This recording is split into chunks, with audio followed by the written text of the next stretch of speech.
अभी तक स्टेटस दिया नहीं है, लेकिन गवर्नमेंट जो कोशिश कर रही है, हमारा बेसिक एतराज़ उसमें ये है कि शेड्यूल ट्राइब होने का एक क्राइटेरिया है। ये हमने सेट नहीं किए, ये local committee constitution of India के फ्रेमवर्क के अंदर उन्होंने काम किया और दिया, उसी के बेसिस पे पूरे इंडिया के अंदर जिस भी कम्युनिटी को शेड्यूल ट्राइब दिया गया, देखें यहाँ पे गद्दीज़ को दिया, किसी ने कोई एतराज़ नहीं किया। वो जो क्राइटेरिया था लोकल कमेटी का, उसको फॉल करते थे। बीजेपी को चूंकि अपने वोट्स का सीन रहता है, तो यहाँ पे वोट वैसे भी उनका सुकड़ता जा रहा है, तो उन्होंने कहा चलिए आप इनको ले आइए, हम डाल देंगे। मेरी पगड़ी और राजस्थान की और बाकी जगहों की पगड़ी सेम होती है, थोड़ा बहुत अंतर हो सकता है, लेकिन आप मुझे बता दीजिए जनाब की मुश्ताक बुखारी साहब और रविंद्र रैना साहब में क्या आपस में सिमिलैरिटी है, माँ सिवाय एक ज़ुबान के। ये बहुत गलत करने जा रहे हैं, और अगर खुदा न खास्ता ये महापंचायत के बाद भी नहीं सुधरते, ये एजेंसीज का बहुत रोल बनता है इसमें, गवर्नमेंट ऑफ इंडिया को गाइड करना।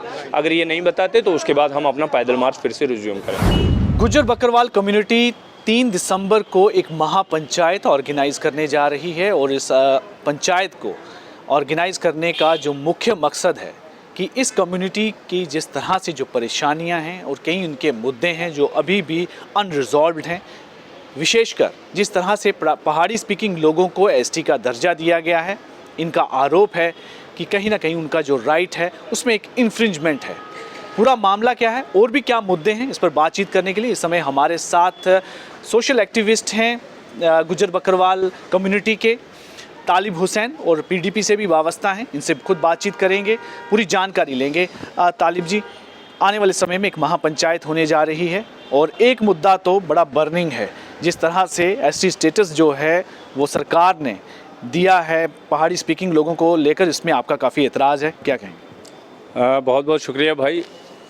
अभी तक स्टेटस दिया नहीं है, लेकिन गवर्नमेंट जो कोशिश कर रही है, हमारा बेसिक एतराज़ उसमें ये है कि शेड्यूल ट्राइब होने का एक क्राइटेरिया है। देश जो है कॉन्स्टिट्यूशन के प्रोविजंस के आधार पे चलता है, और कॉन्स्टिट्यूशन ऑफ इंडिया ने ये कहा कि शेड्यूल ट्राइब होने के लिए आप कमेटी गठित कीजिए। जब कमेटी सिफारिशात तय कर दें, उसके लवाजमात क्या हैं, ट्राइबल होने का क्राइटेरिया क्या है बेसिकली, तो क्राइटेरिया क्या तय किया, लोकल कमेटी बनी, क्राइटेरिया ये तय हुआ कि उसका डिस्टिंक्ट कल्चर होना चाहिए, नंबर 1। दूसरा जनाब उसकी परमिटिव ट्रेड्स होने चाहिए। तीसरे नंबर पे उसके डिफरेंट आपकी जो हैं बैकवर्डनेस होनी चाहिए, और उसके अंदर चौथा पॉइंट ये है कि जनाब आपके उस कम्युनिटी के अंदर कम्युनिटी एज अ होल आपके अंदर शाइनेस होनी चाहिए to interact with the others.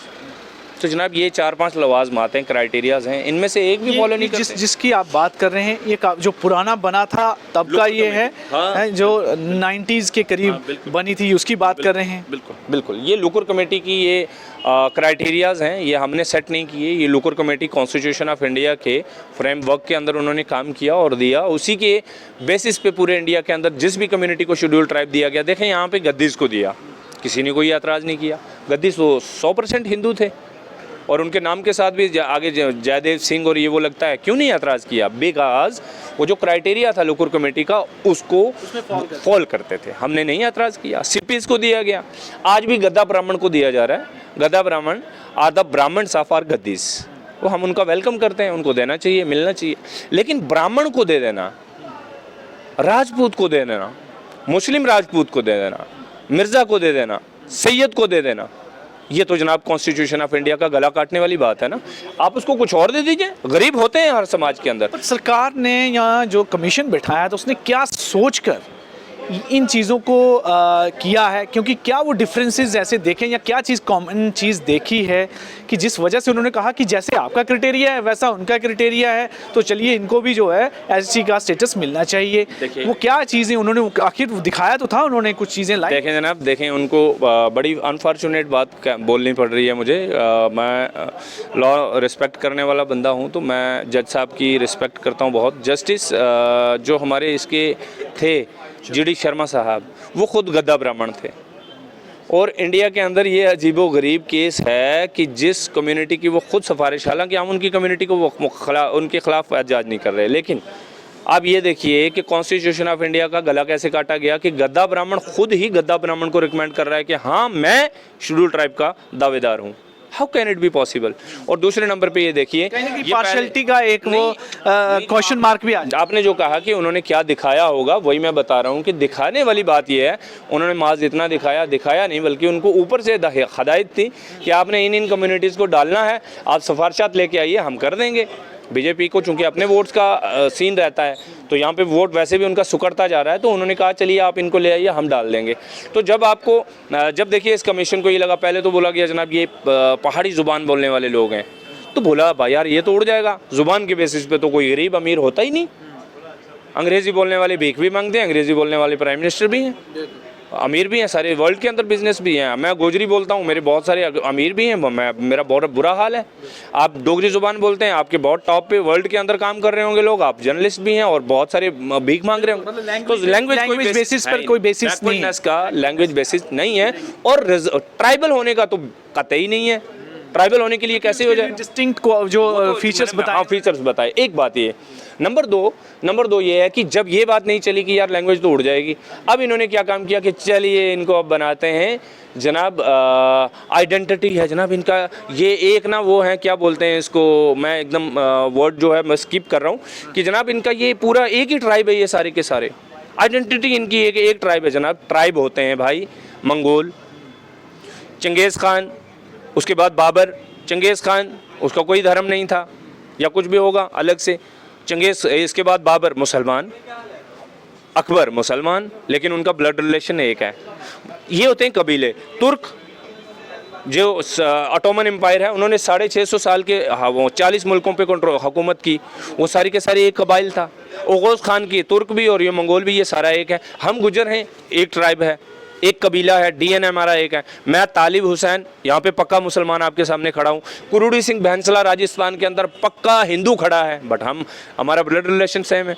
ब्राह्मण, आर्यन, आर्यन सेंट्रल एशिया से एक रेस है उनकी, है ना, उन्हीं में से चले गए जो हिटलर का वहाँ पे आर्यन थे जर्मनी के अंदर, उनका और उनका सेम।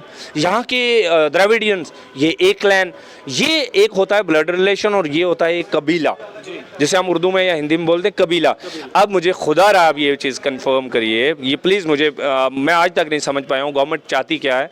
एक सिख भाई हैं जो कि इंडियन द्रविडियन है, एक शर्मा जी हैं जो कि आर्यन है रेस के हिसाब से, एक सैयद मुसलमान है जो कि अरबी हैं, एक मंगोल है मुगल जो कि मंगोल है रेस के हिसाब से, बीच में कुछ तुर्क भी होंगे। ये सारे के सारा एक कबीला कैसे बन गया? और एक कबाइल होने के लिए आपकी आपस में रिश्तेदारियाँ, आपके चलिए रिश्तेदारियाँ ना भी हों, अगर आप मज़हब सेम के हैं तो रिश्तेदारियाँ होंगी, अगर आपका फिर बहुत सारी चीज़ें तो मिलनी चाहिए ना। मेरी पगड़ी और राजस्थान की और बाकी जगहों की पगड़ी सेम होती है, थोड़ा बहुत अंतर हो सकता है, लेकिन आप मुझे बता दीजिए जनाब की मुश्ताक बुखारी साहब और रविंदर रैना साहब में क्या आपस में सिमिलैरिटी है, माँ सिवाय एक ज़ुबान के। मीरपुरी वो भी बोलते हैं, मीरपुरी वो भी बोलते हैं, बता दीजिए खुदा रहा इसमें क्या गड़बड़ है। पहाड़ी चलिए बोलते हैं, हम पहाड़ी बोल रहे हैं, हालांकि हमारी कश्मीर के पहाड़ियों की ज़ुबान वो बहुत सलीस भी है, बहुत अच्छी भी है, वो टिपिकल पहाड़ी जो है जिसमें किताबें लिखी जाती हैं वो कश्मीर के पहाड़ियों की है। तो चलिए it's a part of Punjabi, तो ये कोई इशू नहीं है, डोगरी और पंजाबी और ये पहाड़ी मिलती जुलती हैं, गोजरी भी लगा लीजिए साथ में, तो ज़ुबान तो कोई बेस ही नहीं है। और मैं कोई अदबी इंसान भी नहीं हूँ कि ज़ुबान पर डिबेट करूँ, लेकिन ये अजीबोगरीब मामला है कि पहले ज़ुबान, उसके बाद ये चीज़ ले आए कि नहीं जनाब एथनिसिटी जो है वो इनकी एक है। भाई साहब कहाँ से एथनिसिटी के अंदर ब्लड रिलेशन होता है, सिमिलर कस्टम्स होती हैं। आप मुझे बता दीजिए कौन सी सिमिलर कस्टम है? क्या शादियाँ ब्राह्मणों के अंदर एक जैसी होती हैं? सैयद की जो शादी होती है क्या? अब मुझे ये नहीं समझ आ रहा कि आप मुश्ताक बुखारी साहब के जो बच्चों की शादियाँ होंगी वो फेरे लेंगे, या रविंदर रैना साहब के जो बच्चों की शादियाँ होंगी वो निकाह पढ़वाएंगे। ये तो कन्फ्यूज़ कर दिया ना इन्होंने। मतलब ठीक है, आपकी एथनिसिटी अगर एक है तो फिर सारा सेम होगा ना मामला। और दूसरे नंबर पे अगर ट्राइबल है, मैं एक सवाल पूछता हूँ, आपने कभी सुना जनाब ये शर्मा जी का डेरा जा रहा है जी, ये घोड़े लादे हुए जा रहे हैं शर्मा जी, कभी सुना आपने? नहीं सुना।